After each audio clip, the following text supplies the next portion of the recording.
Everybody who's listening right now is one piece of content away from their life being different. Do you know how insane that is? That's Gary Vee's philosophy when it comes to social media in 2025. Gary has built one of the most recognizable personal brands in the world and scaled Vayner Media to over $365 million in revenue. We sat down with Gary to unpack what brands should be doing on social and why so many are missing the mark. Being remarkable at social means that your business will be dramatically bigger. It's the single most important thing to do if you want to grow your top line revenue. Gary's not posting for fun. Every time I post on social organic, I'm trying to win. He's relentless, he's strategic, but it's no secret social has changed. So what are people still getting wrong? They need to realize that it's not about followers the same way. They need to realize that they have to mix up their content more to find different audiences while doubling down on what works for them. In this episode, we break down everything, the platforms most people are sleeping on, why organic is king again, and the exact mindset you need to play this game long term. If you want your brand to explode in 2025, this episode is your blueprint. Oh, this is gonna be so good. Ready?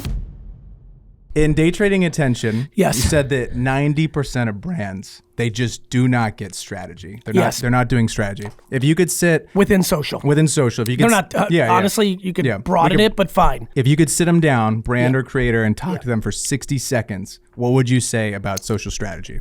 That it's the single most important thing to do if you want to grow your top line revenue.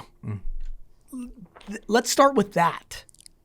The reason it's easy for me to say that 90% of people and companies don't take this shit serious is I do not believe that 90% of people understand that being remarkable at social means that your business will be dramatically bigger. I believe that many people know that if you are remarkable at basketball, you will make lots of money a year, more than if you're remarkable at being an accountant. I believe when it comes to marketing and business, it's the reverse. Basically, everyone's acting as being a remarkable accountant will make you more money than being a remarkable basketball player. That's the point of my entire thesis. They're sleeping. They're sleeping on it. They're sleeping on it. Coming here, I remember seeing a video and I was like, if I'm not posting every day, I'm not flying out here. Yes. You know, so yes. I've been on the grind. We've been busting our ass with the pod for the last 3 years, every single day. And it's like, and then the question becomes, so that's one, and you've gotten there. Next thing I would look at, if we were like all first cousins and we're getting together right now and we were like actually ourselves, but we're first cousins, but I've been busy, but now we're hanging out for 4 days at the grandpa's and they're like, and you guys are like, hey, can you like really look what the fuck we're doing? I'm like, okay, cool, I'll do it. The next thing I would look at is how many platforms are you on and how do you do it on those platforms? Right, let's take an average 26-year-old dude like you guys, right? How old are you? 27. Nailed it. 29. I'm pretty proud of that. But we look 26. Yeah, definitely. Right? You know, there's your personal life in like dating, like what's your personal like romantic relationship. Then there's your careers. Then there's who are you guys as a friend?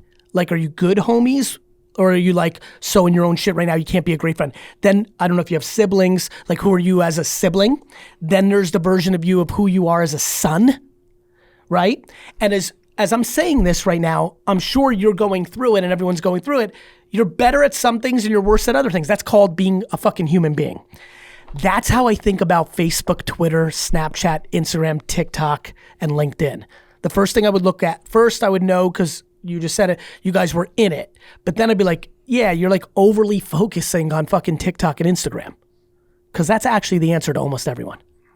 Just like physical trainers, like they all know like all the things we have, like, oh, everyone's quads are fucked up or everyone's glutes are like, that's how like easy it is for me to walk into every meeting. I'm like, I walk into cool guys like you doing the thing in a new way. I'm like, these guys are not fucking paying attention to Facebook. Oh no, I took your advice. We started posting them now. And? It's like 7 in, so we don't have. So it's early. Yeah, you really prep for this. Yeah. Brother, I wasn't about to comment. You were ready for me to like flip it and be like, do you post on Facebook? Yeah. You're like, yes, we do. Organic Facebook social. But here's what excites me. We're getting in it now. Then after I'm like, are you on everything? Then I'm gonna look at like, do you know how to do Snapchat Spotlight? Do you know how to do LinkedIn? And so like, it's a very deep game. And what would I say to everybody? Organic social is life. Then you do paid. Then you do campaigns. Then you do influencers. And I think organic social for most people still is like last place if you're a big company. Because they think about social media from a paid. I literally just had a meeting right before this meeting where they were like, no, we're good. We're running paid ads on social. I'm like, no, it's organic social. And then when something does well, paid ads. Don't use media to amplify bad creative and really hide bad creative. Use it to amplify good creative. Test and learn, push money behind what's yes, working. but here's the key. It's not test and learn. Okay. It's market every day, and when you have winners, know what to do with it. Every time I post on social organic, I'm trying to win. I'm not like, oh, let's throw it against the wall and see what sticks. Yeah. This is not spray and pray. This is fucking real to me. But going at it every day, you're getting more at bats. Like I feel like somebody who's kind of posting a few times a week versus someone who's going multiple times a day on multiple platforms, you're just getting more reps. Yeah, and everybody's so insecure. They'd rather have more views on one post so they let it sit there for a fucking month. Like, I don't give a fuck. Like, I'm trying to win out here. And so, like, yeah, I mean, more at bats is more at bats. Like, everybody who's listening right now is one piece of content away from their life being different. Do you know how insane that is? It's crazy. It's fucking crazy. But it didn't used to be like that. You Correct. talk about the TikTokification of content. That's right. What I now call interest media. Yeah. Content is finding people that are interested in that content. It's not social media. I'm not posting and every time 80% or 60% of my people see it. Now it's like, I mean, every day someone's like in my comments like, Gary Vee, where you been? They hadn't seen a piece of content from me in 9 months, even though they followed me for 9 years. That's the game we're in now. How should someone think about their strategy differently now that it's different? They need to realize that it's not about followers the same way. They need to realize that they have to mix up their content more to find different audiences while doubling down on what works for them. So I'm like, what everybody does, like, Gary, no, I have to have a niche or I have to be consistent. I'm like, me too. That's 80% of my content. But 20% of my content is giving me a chance to fucking explode. Yeah, you can go for a homer. I wanted to ask you about you are the niche as like advice. Yes. If you go back on Thank you for knowing that. Of course. Because that was like a once or twice piece of content for me, but I think I'm pumped that you picked up on it because I think it's profound. You go back on your YouTube channel and at the time, 17 years ago, you're deep in the wine game. Yes. But your YouTube channel, you're posting about so many different things. So yes. How do you feel about the advice of you are the niche? I believe in it. I believe in it. I really think that, look, there are things, for example, on YouTube proper, me being all over the place is hurting me in some ways. That algo works in a way that like is more Mr. Beast's life. I'm okay with that ish. My whole framework of document, don't create, being contextual to a lot of people. There's definitely in a YouTube proper world, some shortcomings that come along with that, which is why I've never, even though I have a lot of followers, my views are not strong because I'm not doing the best practices. And that's kind of out of like sustained curiosity if it ever changes and a shortcoming that I should be better at and is very much a big priority for mine in 26 of like being more production oriented. But you like showing multiple different things you're interested I do, in. but I can do that on every other channel. Yeah. Like YouTube has now like looked me in the face, like YouTube proper, not shorts, has looked me in the face as a platform and like, that's cute, Gary, but like you're gonna fucking lose if you don't like conform to us, which is more programmatic stuff. So I feel like I'm ready to like fold. Like I feel like YouTube beat me, you know what I mean? Kind of like this can beat me and I got a 2.9, So I think that's where I'm at with that. But bro, like everybody does everything. Like this concept that you're gonna find some niche. Oh, so what, you're a magician? So is everybody. Yeah. It's like, what are you, a fucking social media expert? That's nice. Like, you know what I mean? Like everyone's doing it. There's 8 billion people. There's gonna be 100 billion people doing it because 92 billion of them are gonna be AI influencers doing it. So how the fuck are you actually gonna break out? It's just you being you all the fucking way. I saw a clip from... Do you know what I mean? Yeah, no, 100%. I saw a clip from Hormozi and he was saying how he started going broad. He was like philosophy, some dating advice, and he's like, my sales dipped or sales dipped like crazy. And he's like, fuck that, we're going back. That's because he was going brand. Yes. Like if you go brand, your sales will dip. Mm-hmm. But do you think if he sustained it for a longer period of time that he would have seen it start to go back up? I don't know, and I haven't analyzed what Alex is doing. What I would say is in the macro, I do believe that most people don't run marathons, they run sprints. And this is not an indication to Alex. I really genuinely, on the record, like fully have no fucking clue. Yeah. But like what I would say is that a lot of people want sales. And like, that's good. It's just that when you build brand, you are not over analyzing every day, month, or even year on sales. How long did it take you though to kind of build this muscle of you post something and you're not so deathly attached to what it does? Because it's been hard. Like I've been doing it and I'm like, yo, I'm now looking at the 30-day aggregate total, not individual, and it's so much more holistic for me. Yeah. Because like if you do 3 posts a month or something, you're like so tied to what is going on. I have never had to make my money from my audience. Think about that. Yeah. Right? Like I broke out in wine. I was building a business for my dad. I was getting quadruple hosed. I was building a business that wasn't mine. My dad wasn't paying me for shit, and I wasn't getting any money for my audience. Like a triple hosed, like triple fucked. So think about how lucky I got. For the first 5 years of my life, I got triple fucked. So I got trained into not worrying about making money from it. Then, when I exploded over the last decade, I've been building Vayner Media. Yes, I've sold empathy wines. I sell VFriend stuff. But like, if I didn't sell a single VFriend, it wouldn't like matter. This company that you're in right now, this company will do $365 million this year. It's a big business. This year, revenue, not valuation, revenue. Is it true that one of the first Vayner clients came through the wine shop and you had met them there? Or is that yes? It is true. Is it Gillette? Yes, it was a agency that was working with Gillette. He was a customer and he outsourced some work to us. Talk me through the early days, because I remember hearing a clip of AJ and he's like, we weren't in this ad agency game. You were just a big listener and you had an inclination of like what you thought would work. How did those early days go? The very early days, because you walk into this room and it's electric. Like, I'm just so fired up to be in your office and walk through these halls, and I just wonder, like, what was your idea back then when you're still in the wine shop?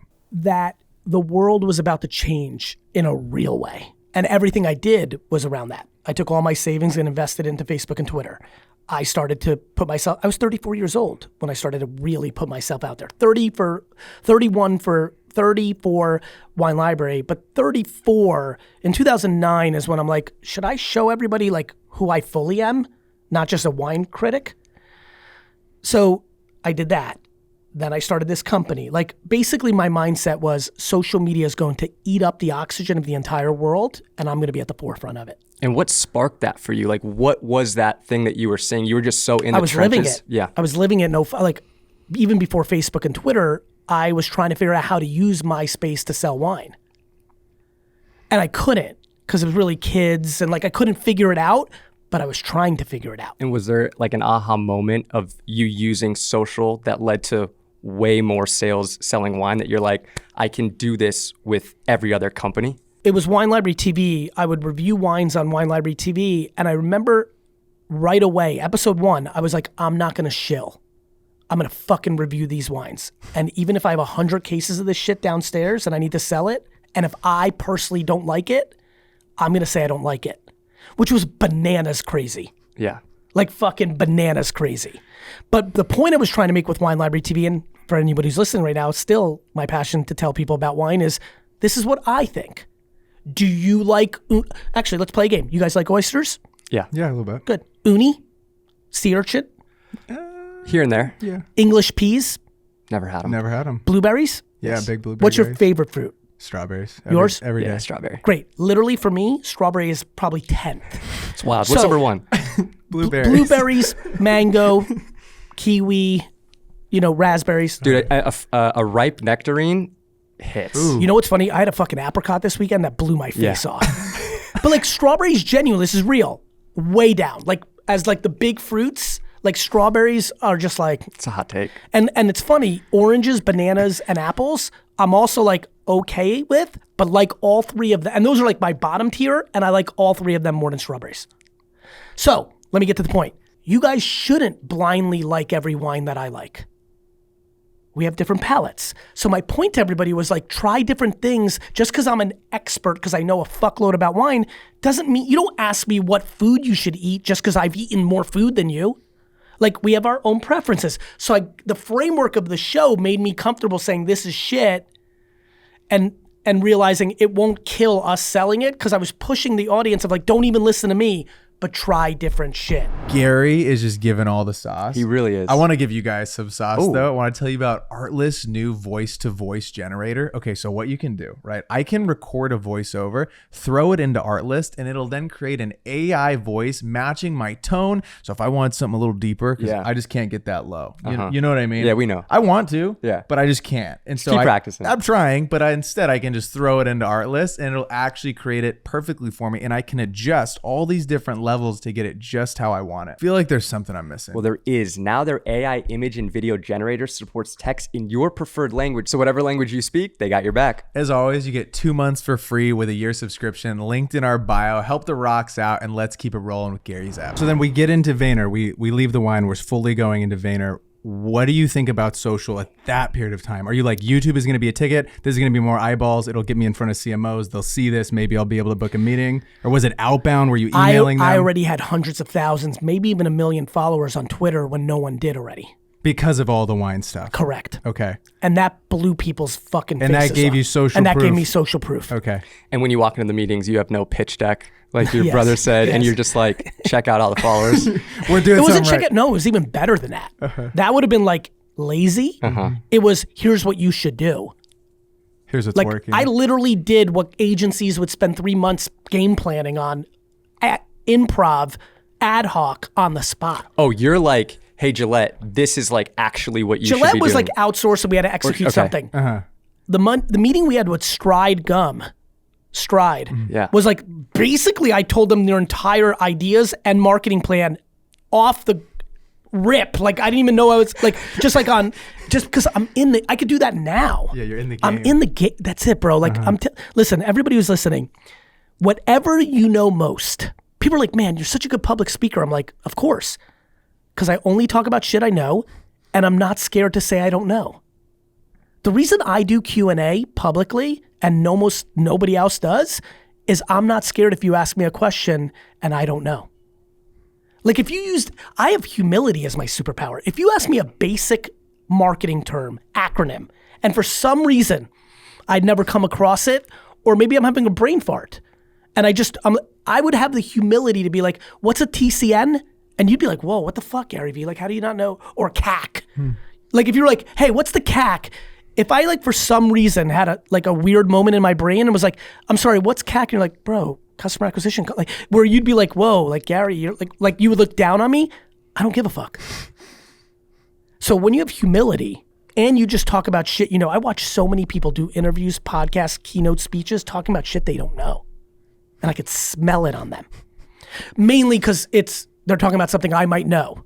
Yeah. You know what I mean? Like when I don't know it, then I don't know either. Sounds pretty good. Yeah, exactly. Like, but and so I don't know, like I'm never scared. And I wasn't scared in that meeting or building this agency. I understood that I didn't go to marketing school. I knew that I didn't go to ad school. I knew I had no relationships. I knew none of the terminology. I knew nothing other than I knew exactly what was happening and going to happen.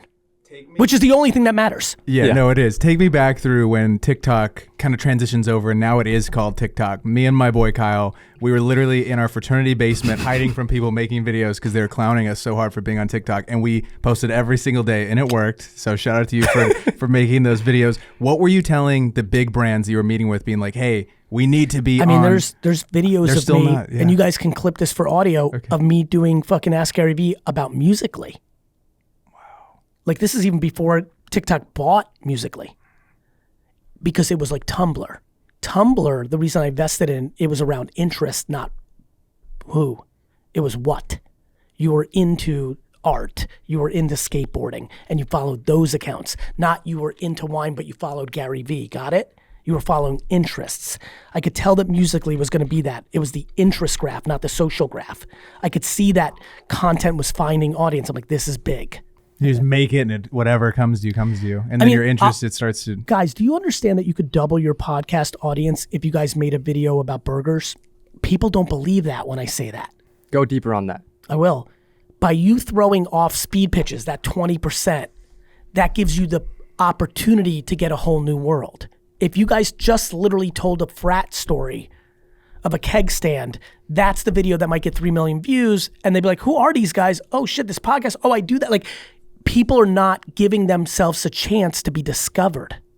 People want sales. People want depth. People have philosophies of like, I want to be on brand. I want to be consistent. Ideologies. It's not how the game works. Another piece of advice that you've given is sawdust content, which I love. Can you go deep on if there's a brand and they have a big photo shoot coming up, like how can they best utilize that whole campaign, that day shoot, to get as much content as possible? An intern that's there setting up the food in the corner for this shoot you're doing around your fucking nice watch might be doing the thing that most sells watches. So if you're filming everything, if everything's meta, if everything's a production day, I mean, most retailers should be filming their stores day to day. Like the security cam footage, post-produced properly, is probably more effective than the fucking millions of dollars they're spending on making videos and pictures to sell fucking shirts at the Gap. Like people don't get it. It's like, it's just so goddamn obvious. It's like the mundane. It's the fucking why reality TV works. It's why influencer marketing works. Like people are interested in different, like everyone's pumping this. Do you really fucking believe your nice photo shoot for your fucking sweatpants is what's gonna get it done? That's what every piece of content on Instagram is. Okay, so if you So that the model, when they sat down and like said lettuce is fucking delicious, that's the thing. Yeah. Do you think they're afraid though because they're like, that isn't on brand, like the luxury brand? Yeah, that's what it is. But that's why they're bad marketers. 100%. Yeah. Even so, when you sit down with these big boys and you're talking to them and you're saying, hey, this is what we should be doing, how much pushback are they still giving you on like their social strategy? At this point in my career, not a lot to me, but then they don't do it. Yes, 10 years ago, they would shit on my fucking face and like push back and yell and argue with me. And then I ended up being right to a lot of them. So now in these meetings, they're not really pushing back. They're yesing me to death, but then they're not doing it.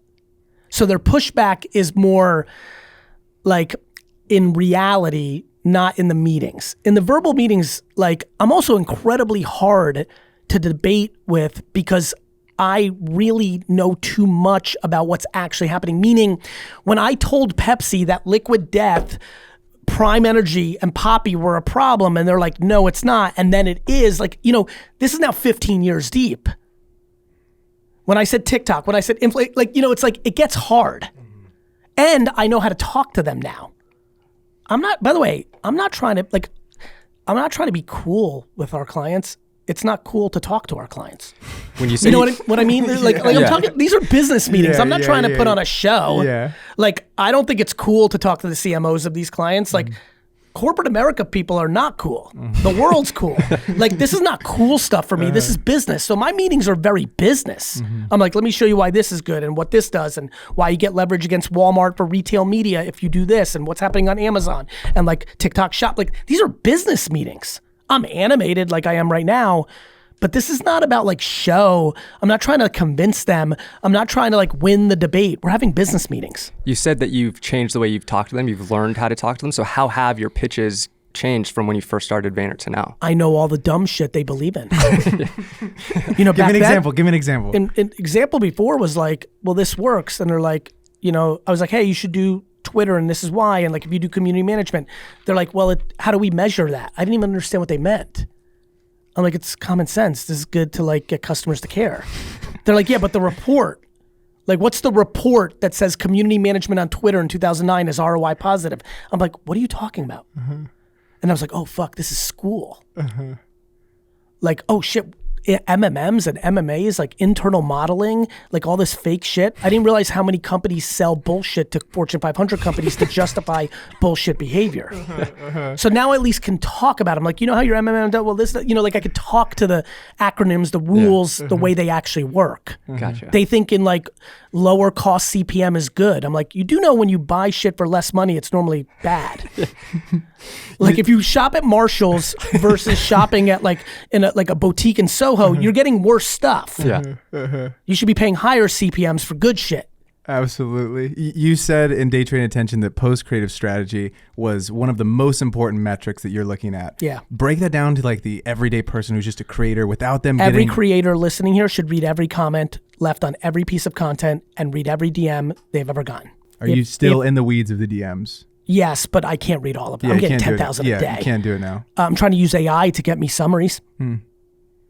What people have to say to me publicly and privately is the most important shit. I'm just a human and I can't outsource it either. Yeah. I'm not gonna have my my admin team do it for me and act like they're me. Yeah. I read 5 hours a week, 10 hours a week of DMs and comments still to this day. That used to be enough to get back to everyone. Now it's not even I'm not even in the game. You got back to me 7 years later, which is fucking epic. Tell them a story. So I read jab, jab, jab, right hook, and I DM'd Gary as I was reading it. I forget what I even sent to you. Yeah. And 7 years later, I get a message from him saying, sorry I missed this. Hope you got it all figured out. and then you wished me a happy holidays. Yes. And I was like, fuck yeah, you too. Shooting my shot here. Do you want to come on the podcast? And then you go, maybe let me connect you with my guy. And then you put us in a group chat like 30 seconds later. This Crazy. This is real life to me. Like listen, you guys know this. I'm super out there. Like super out there, right? I say a lot of things out there. I'm petrified to not live what I talk about. I would have the worst reputation behind the scenes. You know, you mentioned Babin before we started the show or maybe on the show. I like when people ask about me to people that really know me. 99.9% of people don't really know me.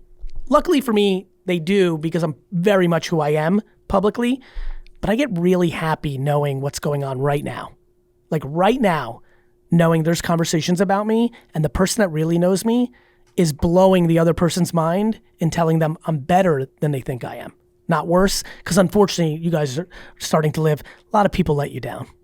Like, don't meet your heroes is a real fucking thing. And not that I'm a hero, but I'm a public figure. I'm aware of that now. And so people are curious.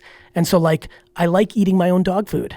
I like telling everybody on this podcast to answer everyone. And I like that a human can tell them a story that is real. And that's insane. That like even is insane to me. Even though I live it and do it, like 7 years, like I'm in my shit. I'm in my bag. I live what I talk about, which is good. Yeah. I wish more people did that. 100%. Something people might not know about you is that you've won the lottery a couple times. Can you share that story? Yes. Where did I just put that out? Was that a Daily Vee recently? We got a secret source. Guys have sorts. We have inside tips. By the way, I've never won the big lotteries. I have won the pick 3 in New Jersey, 3 numbers, not the big 6. But here's what's crazy about this story. So I've won the lottery twice in like a significant way for me at that age. The first time I was 18, and I was thinking about I was living in Hunterdon County, New Jersey, thinking about Edison, New Jersey, where I grew up. And so much so that right before I went to my friend Brandon Warnicki's house, I stopped at the Krausers or the 7-Eleven and bought the phone number, pick 3, pick 4, 756-1407. And I'm literally at his house. And I'm like, let's put on New Jersey 12 or whatever, where they do the lottery. And literally 1407, I played it box, not straight, which means it could come out in any order. And it was like 7, 4, 1. And then I jumped up off the couch when it was the first 3 numbers. And like 7, 4, 1. If this is 0, I'm going to shit my pants. 0. Explode, get in the car and drive back to Krausers to cash in my tickets and won I think it was like $300 a piece. It's like $3,000, which was like $1 billion at the time. And then the other time I won was 963, another phone number of mine, and I watched it with my cousin Bobby. Basically, same story. I've literally won the lottery, pick 3, pick 4, 3 times in my life. I played it probably like 500 times because I did a lot from like 18 to 22. Because I was at the liquor store and before the drawing, you're just at the cash register like, let me put in a pick, right? I've won 3 times. I've watched myself win it twice. I've only watched the lotto on TV like 5 times. It's super wild. That is great. Yes. That is nuts. That's so funny. You preach so much about patience, but I feel like you move quite fast. Yes, macro patience, micro speed. Okay, at the level that this company is at right now, you have 1,000 employees across different countries. 2,500. 2,500. Okay, 2,500 employees across different countries. How do you still get them moving quickly on the things that are on social that are literally 72 hours, it's over? Like, how does that work now that it's grown to this size? We have a team internally, and I myself still every day, if I see something. So, for example, I realized 1-second videos on Facebook crushed. Instead of a photo. Like today? Like today, still works. You should do this. Okay. If you post photos on Facebook, don't make it a photo. Make it a 1-second video. It will get dramatically more reach. I will literally, when I'm like, wait a minute, this is working for me, then I'll go check Wine Library, VFriend, like I'll check 5-7 sources. When I'm firm, I will literally go to my inbox, go to team at VaynerX, and literally email the entire company. Mike, right?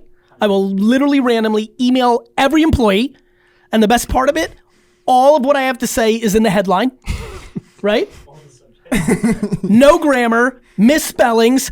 30% of the company just started, so they don't know how to like read Gary, so they're like, what the fuck did he say? And I'll just be like, yo, 1 second. Mm-hmm. And that spreads the word. It's still family business for me.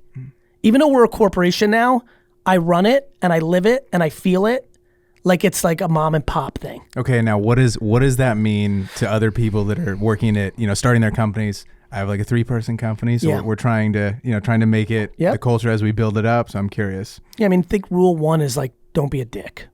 Like nobody. Dude, you got to work on that. Yeah. Like it's real though. Like you know what's funny about that? Like, and I think you guys will appreciate this. Like, don't be insecure. The only reason people are assholes is because they're insecure. Like, yes, we're aware that like kudos to you that you're like do you know how big of a deal it is to get the 3 employees? Like, I'm impressed by that. In reverse, don't do that. Like, don't think you're somebody. Like, humility is the fucking best. Like, be nice. Like, over communicate. At 3 people, at 10 people, at 20 people, everybody should know you inside out. When we had 50 to 100 people, I knew everything about everybody. I knew everything about everything. Like, we were all fucking in it. How many people are now here in the NY office? Since we're post-COVID, we have how many are supposed to be here? Yeah. Like 1,100. How many are here? 500. We don't have every day everyone in because we're out of real estate. We have to like address that next year. Wow. Yeah. That's gonna be crazy. What Braden forgot to tell you is that it was at 6, but because he's being a dick, Shut up. it was actually at 3. That's not true. This is bullshit. I would really say that you have to understand the following. The number one way to build something big is to make the first 10 employees family. Now, that doesn't mean in fact, you should be firing a lot to get to 10. Because you're hacking it when you're little. Were you trying to find people early on that were specialists or Swiss Army knives, and then nobody knew anything about anything? Okay. Back then, but now let's use now today. Is it specialists? Now it's because it's so big. But like at the time, I was double fucked because like I needed generalists, but nobody knew anything. I was just hiring kids and teaching them. I was paying people to teach them. Like if you literally, if you go to the people that worked at Vayner in 2011, 12, 13, like deep down, they'll tell you like, I fucking got lucky. Like I fucking got paid. and like I got paid, and this was 2012, like people were getting paid 40K, 50K. It was low, like those numbers, but they're like, I got paid to like launch my career because by being at Vayner for those years, I became the expert of social. And look, I'm now the VP of this or the SVP. Like you go look at the LinkedIn profiles of the people that were here 11, 12, 13, 14. Like people are CMOs of fucking Fortune 5,000 companies. CMOs. How would you seek out these great people that were at other companies to come help build what you wanted to build here and build this vision? Word of mouth of people as we started growing. Like we'd hire somebody from an agency. If they were good, I'd be like, yo, who else is like you? Start to build it up. Yeah. And what's the cost of bringing on maybe a B or C tier player versus spending the extra money and bringing on that A player who really knows their shit? It depends. For us, it was unique. Nobody knew. So I was looking for A, personality, A, work ethic, A, like homie, like your brother and sister and cousin. In fact, everybody who was supposed to be an A player agency-wise that I brought in all failed. They were too bougie. They were too in the old school. They were lazy. They were sizzle, not steak. I'm obsessed with being B player in like skill and like brain firepower and A, fucking down for the cause. Yeah, I love that. You know what I mean? Is it still right now, in your opinion, posting great content at scale? Is that the game? Yes. Is that what we're in? Yes. Okay. And what would you say to somebody who's like, I'm only dialed. And by the way, great content isn't judged by you. It's judged by the market. Organic views achieved. Not you spent money on paid media to amplify and like, it got 9 million views. I'm like, no, it didn't. You paid for 9 million views. It got is organic. And that's where people get fucked up. We'll get right back into this episode, but I got to tell you what a pain Net 30, Net 60, and Net 90 are. Dude, what are these brands on? I have no idea, but I do have a solution for you. Tell me about it. Okay, so Hydrant is one of the sponsors of today's episode, and what they do is they pay you 95% of your invoice up front, so you don't even got to deal with it. They go after the brand. If they're not paying you guys, you don't have to worry because you got 95% of that invoice paid, and it's so easy to sign up. I recently just had this happen. Oh, really? 90 days late on a Net 30. So we're waiting half the year. I mean, 120? I don't even know what the numbers are, but we got to figure that out. How have you been eating? I don't know. Did you pay rent? I've been eating ramen. And you guys can sign up. It's so easy in the description. Check them out. Hydrant. They're going to get you right. They're going to get you paid. And they're going to have to go deal with the brand so you don't have to do that. You brought up that you have to be really good and dialed on every social media to be great. There's people who are like really good and dialed on one, maybe two, like you said, Instagram and TikTok. Is the excuse of, oh, maybe we don't have enough time or we just don't get the other ones? Is that just an excuse? Like you're just like, you just don't want to be that good? I mean, or you're content. Sure. Yeah, you're making money. You're good. Yeah. But like this is the like Zuck's movie, like, you know what's better than $1 million? $1 billion. Like, if like, okay, I'm glad you have 1 million followers on TikTok and Instagram. You know what else would be awesome? 1 million on LinkedIn and 2 million on fucking YouTube and 500,000 on fucking X and 750,000 on Snap. Like, why not?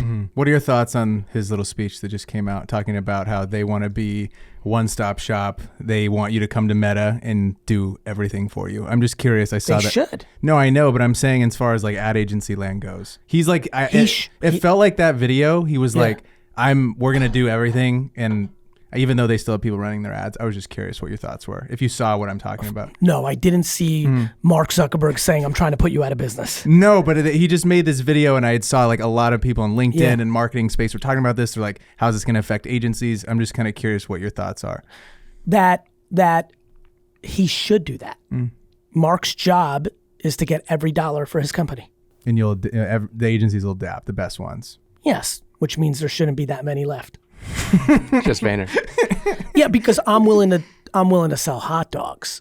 Like Mark's job is to do that. And my job is to make sure I have a good company. And Meta's very important, Facebook and Instagram, but so is event marketing, so is influencer marketing. So, so is being on top of culture. Like teaching brands that they should do brand deals with Siegelman Stables is a $100 million agency in itself, right? Like, so I have to have, we're a leader in culture strategy. Like, do brands know that the FaZe Clan is about to have another moment because they're building back up, or don't they? Probably not. Right? Yeah. There's also live social shopping. Yeah, which you've been big on. Right? Meta's nowhere on that. Zuck should be doing that too, but they're all focused on AI now, as they should be. Live social shopping is a fucking pimp on the ass of AI. So what do I think about that? I think that makes sense to me, and they should. And Google should be trying to do that. And like, they're all fighting. And we're all fighting. This is fucking entrepreneurship and business. What do I think about it? I think I'm not like everybody else that says, oh, they can't and that won't work and fuck Facebook. And I don't think in those terms. I'm like, Mazel tov, good for you. I better fucking pay attention because you guys aren't fucking around. And I better make sure that I have a ton of value. I have like 37 things I'm working on to offset what AI could do to us. Like, actually. Talk to me a little bit about that. Like, what are some of the things? Because obviously I know you guys are integrating it if you can, if it's like allowed or like, I don't know. Of course. Yeah.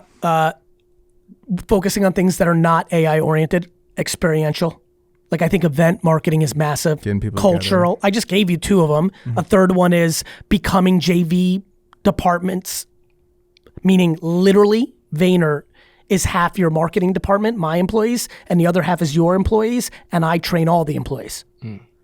So like literally becoming the marketing department for everyone. We call that Vayner Collab. It's very clever. Ooh, Collab like plus collab. Yeah. So we do that for a lot of clients. So if we're your marketing department, and we all use AI. So like, whatever, tons of things. What about being in the culture? Like you just brought up FaZe Clan, right? Do you think AI will ever get to a point where it's like it can detect that, or do you just kind of got to be in the weeds? Of course it can detect it. You can literally go to ChatGPT right now and be like which IRL live streamers are most popping off, not named Kai Cenat and Aiden Ross. Like AI is my partner in this work. Because it's just information. Yeah. I still have to be smart enough to prompt engineer. I still have to know who the fuck Kai Cenat and fucking Aiden Ross is to ask that question. Yeah. Kids know that shit. CMOs don't know that shit. Yeah, 100%. Early days when you were in these meetings and you're pitching them, what would you say when you were batting against companies that were much bigger than you guys? I didn't even think about them. We were charging $5,000 a month. We were trying to get $60,000 a year. When the companies that I've now become bigger than, we're getting paid $8 million a year. Okay, what does it look like now? If a company comes to you, what are you trying to do for them? Like, what is the pitch that you would like? In a perfect world, they pick everything. They're like, we want to do it all. What does that look like? Basically, our thesis is very simple. I do not want you to waste money on marketing anymore, either on the media side or the creative side. Here is how you should do that. You should work with us. The end. Straight and simple to the point. Straight and simple. If, to your point, if they're like, all right, Gary, but like we can't do everything with you, I'm like, give me social, creative, and media, because that is the game. Yeah. Still all social. It's not even, but you have to understand, for Fortune 5000, it's just becoming social. Yeah, they're just starting to realize they should spend more on social. That's right. You're obviously talking about content at scale. That's how you win. But if you don't have a great strategy, do you think that content at scale just leads to quicker failure? You're just like... Sure, but strategy comes in shapes and sizes. Sure. Like, what's my strategy with VeeFriends? My strategy with VeeFriends is to get every single human being on earth to know what VeeFriends are. Right? So like... And you talked about that. You said you're like, I'm willing to do 9, 10, 11 people. I don't care. I will. Yeah, like, we love that YouTube video. You're like, I'm going to fight for these 5 or 10 people. Today I'm getting 14 new fans. You know, it's real shit to me. So like, what's my strategy? My strategy is scaled awareness. You know, that's very broad. Underneath that, it's like, okay, I know I can crush with 15 to 45-year-old dudes because that's my demo, collectors. Like, it all gets nuanced underneath there. But yeah, I mean, if you don't know what the fuck you're doing, you've lost. And so like, but strategy comes in all shapes and sizes. Macro, what are you trying to accomplish? You know, most corporations don't have strategy because they're just trying to hit numbers to not get fired. Or entrepreneurs and creators are the reverse. They're just trying to make money fast. It's so interesting. It's such an interesting game that people are playing. You brought up a niche. And everyone's doing it. Yeah. And that's like, and I'm right. Yeah. Like, you know what I mean? Like, by the way, some people will make fast money, but fast money is vulnerable. Have you seen other 25-year-old dudes make fast money? Yeah. They go into a bad place. They fuck like crazy. They buy dumb shit like crazy, and then they're 28 and in a ditch mentally. I don't want that for my boy. Like, I like it up front, like it's fun for a second, but like that fun goes away quick. People don't get it. People don't get it. By the way, I think sometimes people think I don't get it. They're like, you don't want to have fun. I'm like, that's not what I'm saying. In fact, for all the dudes that are listening, if you go nice and slow and build it properly, you will have unlimited fun. 100%. You said there was a video 9 years ago that Kostas pulled up, and it was about like college graduation. We both had seen it. College people are getting ready to graduate right now. I was wearing a white t-shirt in that one. That was my first video I ever came across. By the way, you and many. That was in the parking lot. I was like, D-Rock, stop. I just had a fucking jolt, like one of those moments. I knew it while I was making it. I'm like, this is going to change shit for me. And it did. It was one of my most viral videos of all time. What would you say to these college seniors getting ready to graduate right now? Same shit. Same shit. By the way, I ran that video the other day, and everyone's like, this is so wrong. It banged. Yeah, because it's true, which is for everyone who hasn't seen it. 22 to 30 is when you go high risk and dream. Everybody tells you that now you're grown, go get a real job. That's insane. 23-year-old dudes and ladies is when you can have 4 roommates and eat ramen. And you have no kids or spouse to worry about, and mommy and daddy are still kind of around, kind of something. You know what I'm saying? Meaning, like, even if they're not financially helping you, which they shouldn't be, but I know a lot of you get paid by your parents, even though you're grown, they're at least there. You know what I mean? They're at least you could crash it. Like, at least you could live. Like, I see no downside in living with your parents at 25. to chase your dream. You want to be a fucking actor. You want to be a fucking, you want to be a fucking influencer. Like 22 to 30 is when you go crazy high risk. Now, if you do it on your own dime, if mommy and daddy are paying for everything, then you're a fucking loser. But if you do it on your own 2 feet, living humbly, going hard, then at 30, if you didn't pull it off, if you didn't become fucking Brad Pitt, if you didn't become Mr. Beast, if you didn't become fucking Zucks, then you go work for an insurance company. People have it so wrong. 22 to 30 should be when you go crazy. No, that video was I called Babin when I was quitting my job at the Lakers, and I was like, I need some advice. And he's like, you've called me last year at the same time. It's like, you know what you got to do. And I had seen your video recently when I was quitting like a year ago. And it's crazy because obviously we never met. And like the impact that you can have on someone from never even seeing them is nuts, I feel like, with social. That sentence that you just delivered is single-handedly why I continue to make content. If that sentence wasn't the biggest thing I believe in the world, I would never be a public figure. Just to remind you, like, that's not what I was chasing. I was 31 and I was like, I better make some wine videos to sell wine. This YouTube thing is the next email, Google AdWords website. I was just following what I'd always done. 97, I launched a website. That was insane. 98, I'm email marketing. What? Everything was direct mail, newspaper, and catalogs. 2001, I bet the farm on Google AdWords. What? Didn't exist 1 minute ago. 2003, blogging comes along. Oh, fuck, I can't write. I had to sit on my hands. It was devastating. 2003 to 2005 was the toughest time for me in my career. It was when 3 to 5? 3 to 5. Uh-huh. Blogging had exploded. I knew it was going to be huge, but I couldn't write. Hey man, if you had chat in your corner. But how cool is that, right? Yeah, that's crazy. The one chapter when there was something that was happening in my entire career that I wasn't on, it was blogging. Wow.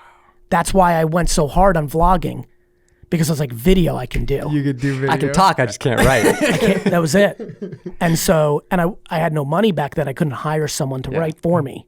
You briefly mentioned it earlier about changing up your YouTube strategy. So now I'm curious, going into these next 6-12 months, what do you think is the most important thing that you need to be focusing on for Gary Vee?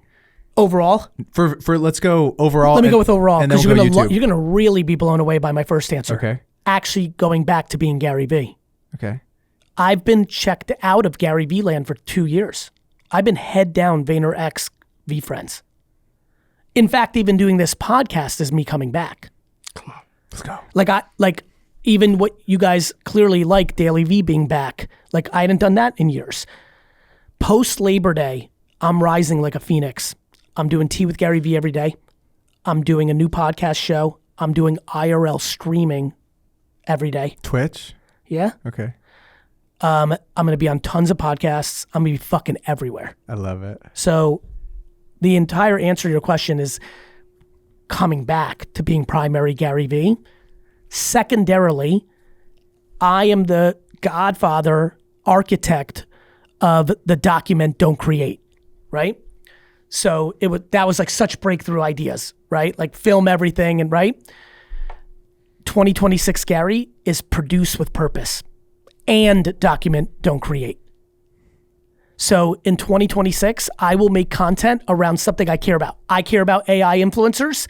Instead of random clips of me mentioning it, we're gonna make a proper 12-minute video where I really make a fucking video. With the AI influencer topic, do you feel like, I know all of us here have seen a video and it's been an AI person, we haven't known it. Yes. But let me ask you this, in like a few months, do you feel like, maybe the verification badge will be blue with a green if you're a real person? Maybe. And do you think that when that happens, that as soon as you see that green thing, or like purple thing if it's AI person, do you feel like that starts to happen where people just swipe right by? No. You don't think so? No. Okay, why? Because I think we just care about liking shit as humans. Go deeper on that. I think 50 to 60% in year one of that world, if that was true, would completely swipe by it because they have an ideology. Yeah, agreed. And I think the other 30 to 40% would be like, I don't give a fuck, that person's hot, or that was interesting, or I'm curious about that belt, or I laugh at the same jokes. They're not gonna give a fuck. I don't give a fuck. Yeah. Would you How about that? Yeah. Like, guys, most of the content we consume is not just about the human being. Mm-hmm. The fuck are you watching Star Wars for? That's acting. Yeah. Why are you reading? information. Those are words. I don't give a people are over ideologizing the delivery mechanism.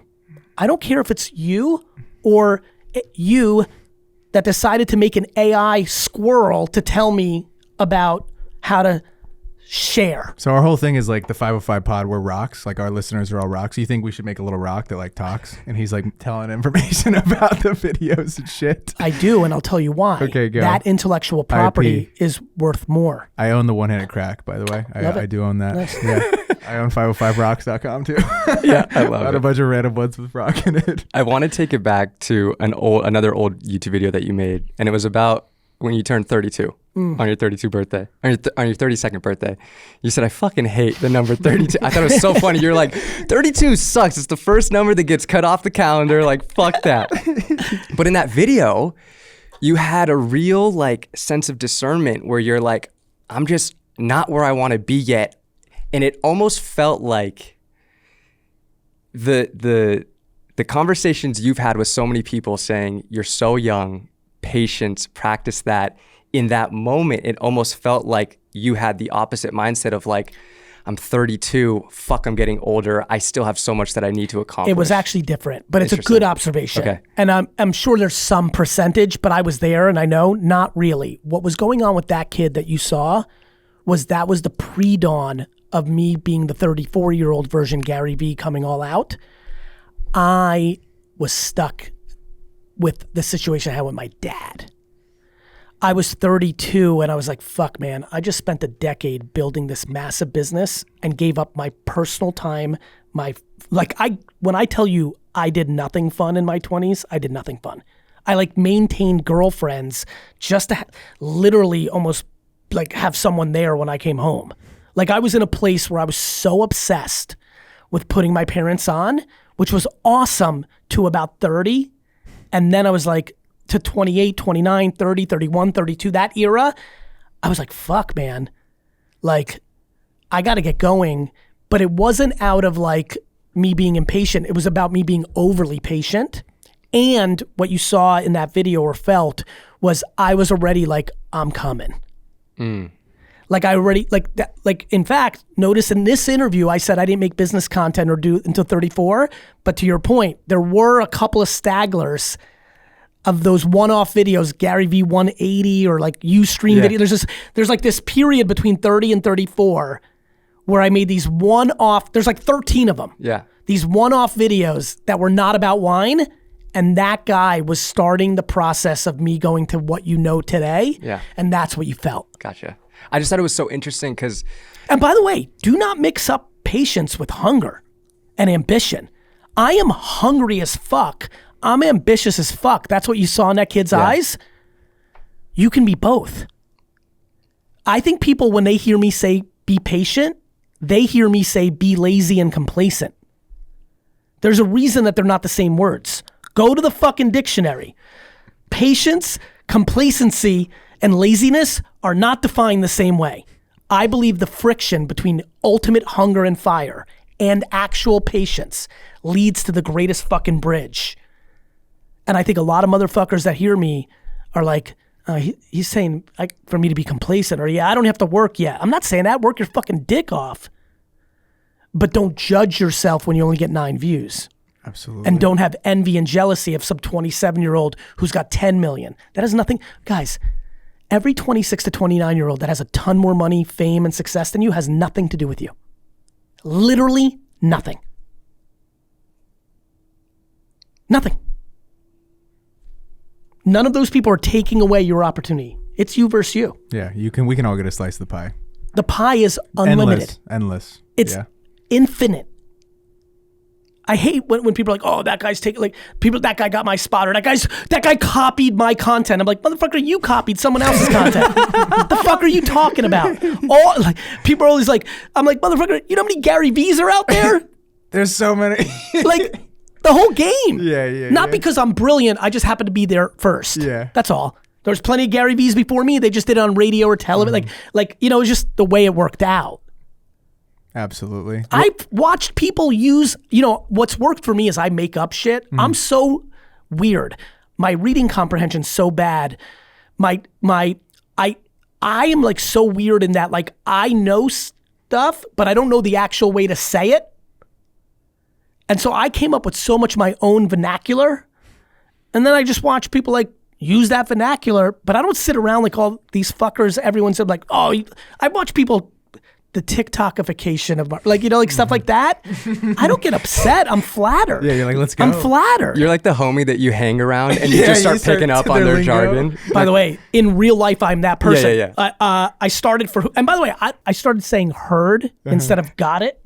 Now like just all my whole world, everyone's like heard. And everybody like comes into it, they're like, what is this shit? I'm like, but by the way, I do not believe I was the person that invented heard. I'm sure I subconsciously heard someone say it. Like the audacity to think you're the one. By the way, when I said earlier, everyone's like, but Gary Vee's a Zay Frank or a Rocket Boom or even a Dane Cook and Tila Tequila.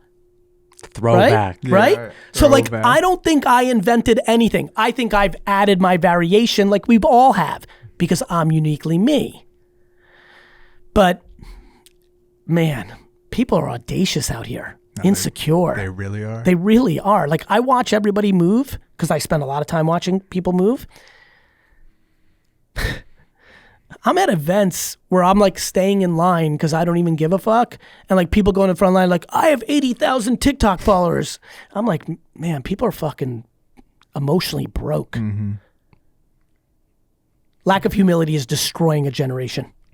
Yeah. 100p. Well, you're doing good getting them back on it with your content. So I have two more for you. We're going to get you out of here on time. Thank you, brother. I want to know about the platforms you want to spend the most attention on right now. Like, what are they? List them for me. That's a really good question. Me or what I want all of you to do? Because me, I already alluded to, I've got to get much more serious of my YouTube and my podcast. Okay. Because those require production and more meaningful thought. I took my social media excellence and I bled it into my YouTube proper and podcast, and that hurt me there. So I, Gary, have to do better at that in a world where many of you got that right. So I've got to do better with that in 26. Okay. And live streaming. Okay, give me the other platforms real quick for other people. Other people, it is a Facebook, LinkedIn, YouTube Shorts. Still Shorts, okay. Shorts. Snap Spotlight is a monster for people. Really? Yeah, because no one's fucking with it and there's a lot of attention there. Okay. Here's how it works. An 18-year-old that you're all trying to get on TikTok and Instagram, they're messaging on Snap. They're not looking at Spotlight often, but just enough that there's so much attention there and no one's fucking there. Wow. Okay. I love it. Twitter X is a monster. Monster, and a lot more people should be IRLing. And then finally, here's a good one. But actually, I'm so glad. I'm so pumped right now. Okay. Everyone who's listening, this kind of audience, all of you have to give a real try. Oh, this is gonna be so good. Ready? Many of you who are listening right now will never become me. And you're trying to be. And I don't say that because I think I'm cool. I'm gonna say something important. Many people listening right now are destined to be hundreds of thousands of followers, not tens of millions. Which is still remarkable. But a lot of people here who are trying to have millions or tens of millions or hundreds of millions and are destined to fall short and will not win and then have to get regular jobs, if they start live social shopping, will be able to make millions of dollars selling stuff on Whatnot and TikTok Shop and all the future platforms. So I think there's a whole group. I think 80% of the people listening right now are 43K, 113K, 400K. Will never get to like the millions of dollars a year they're trying to get to being just an influencer, but actually have salesmanship in you. If you've ever sold blow pops or candy or t-shirts or DVDs, if you sell and you're an influencer, immediately get your ass to Whatnot and TikTok Shop and start selling shit. Selling things that like you buy on TikTok Shop and then, right? Is that what you're saying? Well, that's affiliate. Okay. But you're saying like build your brand off of that and then. Yeah, like I'm saying like for you, like you guys should literally sell a pet rock on Whatnot and TikTok Shop and just see how it goes. Yeah. I don't know if you guys are salesmen or not, but there are a lot of people listening right now. Like Ice to an igloo. You know who's like who's a good demo for this? Pretty girl culture. Pretty girl culture. A lot, you look at pharmaceutical sales and real estate.